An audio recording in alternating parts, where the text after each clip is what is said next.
श्री नवनाथ कथासार अध्याय 6.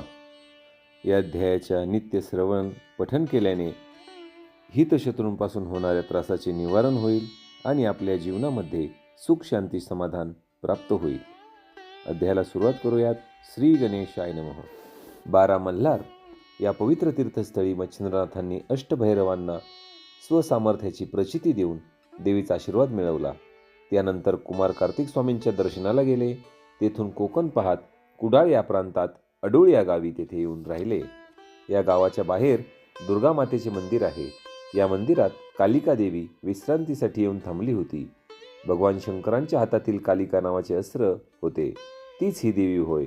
जेव्हा दैत्यांशी झालेल्या युद्धात भगवान शंकरांनी या अस्त्राने असंख्य दैत्यांचा नाश केला, त्या विजयाने प्रसन्न झालेले महादेव शंकर कालिकेला म्हणाले की तू आजपर्यंत माझ्यासाठी अनेक चांगली कार्य केली आहेत. त्या प्रित्यर्थ मी तुझ्यावर प्रसन्न झालो आहे. तुझ्या इच्छेला येईल तो तू वर मागवून घे. हे ऐकून अस्त्ररूपी कालिकेला आनंद झाला. मी पुष्कळ वर्ष तुमच्या हाती राहून तुमच्या आज्ञेप्रमाणे वेगवेगळ्या स्थानी अनेक चांगली कार्य केली आहेत. अंबिकेने सुद्धा अनेक राक्षसांना यमसदनी पाठवण्यासाठी माझा उपयोग करून घेतला. त्यामुळे मी आता खरोखर थकली आहे. मला थोडी विश्रांतीची गरज आहे. कोणीही मला या विश्रांती काळात उठवू नये. मला स्वस्थता पाहिजे. भगवान शंकरांनी तिची इच्छा मान्य केली. त्यांनी कोकणातील कुडाळ प्रांतात अडोळ या गावी कालिका देवीला विश्रांती स्थानासाठी जागा करून दिली. कलियुगात ते स्थान कालिका मंदिर म्हणून प्रसिद्ध झाले. हिंगला देवीच्या आशीर्वादानंतर मच्छिंद्रनाथांना कालिका देवीच्या दर्शनासाठी मंदिरात प्रवेश करून त्यांनी प्रथम देवीची मनोभावे प्रार्थना केली. तिला वंदन करून ते म्हणाले की हे देवी माते, तू जागृत हो. मी शाबरी विद्येवर मंत्र काव्य केले आहे. त्याला तुमचे सहाय्य पाहिजे.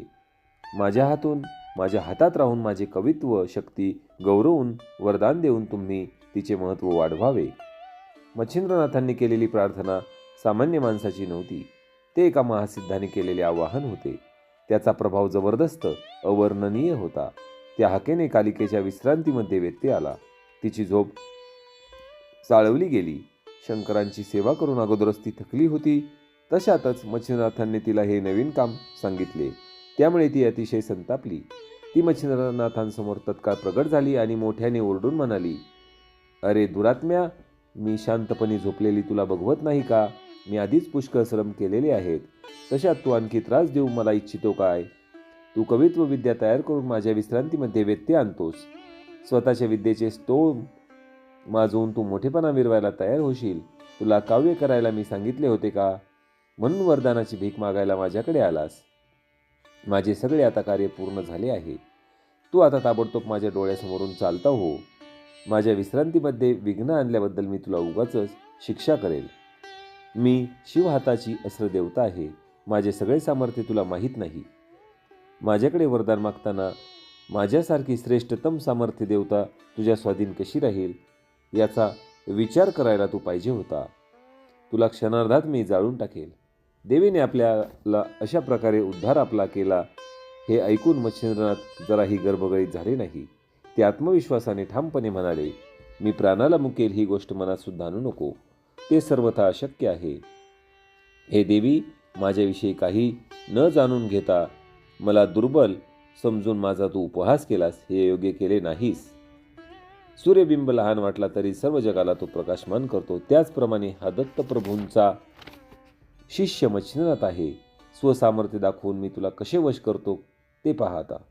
मच्छिंद्रनाथांचे हे बोलणे देवीने अजिबात मनावर घेतले नाही. तिने त्यांची निर्भत्सना करण्याचे थांबवले नाही. ती म्हणाली, हातात कंकणे घालून तू आलास म्हणून मी तुला भिवून जाईल असे तुला वाटले का? परंतु मी तुझ्या पोकळ धमकावणीला भीक घालणार नाही.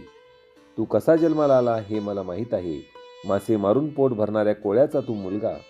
मासे पकडायचे शिकायचे सोडून हे काय करतोस? तुझ्यासारख्या दरिद्र्याला असली अस्त्रविद्या काय करायची? तुला वाटत असेल की मी भूतांना सहज जिंकले आहे म्हणून मी मोठा पराक्रमी. कालिकेलाही सहज नमवून तू मोठा खोटा भ्रम केला आहेस. परंतु तू एक गोष्ट विसरू नको, मी विष अस्त्र आहे. मी जरा डोळे वटारून पाहिले तर ब्रह्मांडाच्या उतरंडी माझ्यासमोर उभ्या राहतील. तू मला दिमाग दाखवू नकोस. यावर मच्छिंद्रनाथ म्हणाले की देवी, वामनास बळी एक क्षुद्र चिलटच मानित होता, परंतु बळीसारख्या बलाढ्य वामनाने बलाढ्याला वामनाने पाताळ लोक दाखवला. यावर देवी म्हणाली, वामनाची वार्ता करतोस तर दाखवच तुझे शौर्य. मच्छिनाथ म्हणाले, तू शिवकार्यासाठी श्रमलीस म्हणून तुला जो अभिमान झाला आहे तो नष्ट करण्यासाठीच मी इथे आलो आहे. हे ऐकताच भद्रकाली सिंहासारखी प्रचंड गर्जना करून आकाशात प्रकट झाली. त्या गर्जनेने त्रैलोक्य हादरले. त्याबरोबर घनगंभीर भयप्रद आवाज ऐकू आला, हे जोगड्या, आता आपल्या गुरुचे स्मरण कर आणि आपला प्राण वाचव, कारण मी आता पृथ्वीचा नाश करणार आहे. त्यात तुझा टिकाव कसा लागेल? भोग आपल्या आता कर्माची फळे. हे ऐकताच मच्छिनाथांनी विभूती हातात घेऊन वासवशक्ती मंत्र जपून ते आकाशात फेकले. त्याबरोबर वासवशक्ती प्रकट झाली. ती कालिका शक्तीला भिडली. प्रचंड युद्ध होऊन कालिकेने वासवशक्तीला गिळंकृत केले व ती त्वेषाने मच्छिनाथांच्या दिशेने झेपावली. मच्छिंद्रनाथांच्या हे लक्षात येताच एकादश रुद्रमंत्र प्रयोग सिद्ध करून फेकताच त्यांनी 11 रुद्र प्रकट झाले. त्यांच्यासमोर कालिकेचे तेज फिक्के पडले. त्वरित तिने नमस्कार करून भक्तिपूर्वक स्तुती केली. मृत्युंजय मंत्राचा वापर करून त्यांची पूजा केली व त्यांना शांत केले. हे पाहून मच्छिनाथांनी वज्रास्त्र फेकले. ते कालिकेने चपळाईने पकडले, आपल्या खाली तुडवले व उत्तरेकडे शैले पर्वतावर टाकले. परिणामी तो पर्वत फुटला. निम्माई पर्वत मूळ स्थितीत उरला. गुर्जर देशाच्या पुढे एकही उंच पर्वत उरला नाही. धूम्रास्त्राच्या प्रयोगाने 10 देशा कोंडाळून टाकल्या. कालिकेने धूम्रास्त्र गिळून टाकले. कालिकेवर आतापर्यंत केलेल्या कोणत्याही अस्त्राचा परिणाम होत नाही. हे पाहून मच्छिंद्रनाथांनी गुप्तपणे वाताकर्षण अस्त्राचा प्रयोग केला. त्यात मात्र नेमका त्याचा उपयोग झाला. ते अस्त्र कालिकेच्या शरीरात गुप्तपणे शिरताच कालिकेचे शरीर निचेष्ट अवस्थेत धाडकन पृथ्वीवर आदळले. आता आपण वाचत नाही असे वाटून देवीने मदतीसाठी भगवान शंकरांचा धावा केला.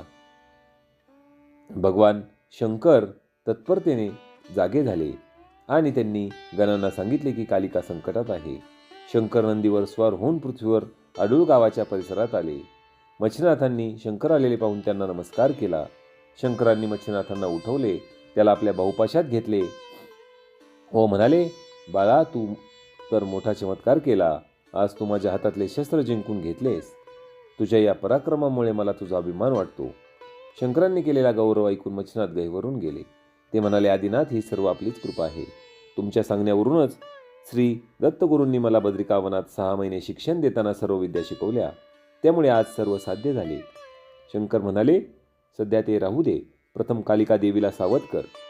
भगवान, मी कालिका देवीला सावध करतो, परंतु तत्पूर्वी तुम्ही आपला वरदहस्त माझ्या मस्तकी ठेवून मी केलेल्या शाबरी विद्येच्या कवित्वाला आशीर्वाद द्या. त्याचप्रमाणे जगाच्या कल्याणासाठी तुमच्या हातातील कालिकास्त्र मला दान म्हणून द्या.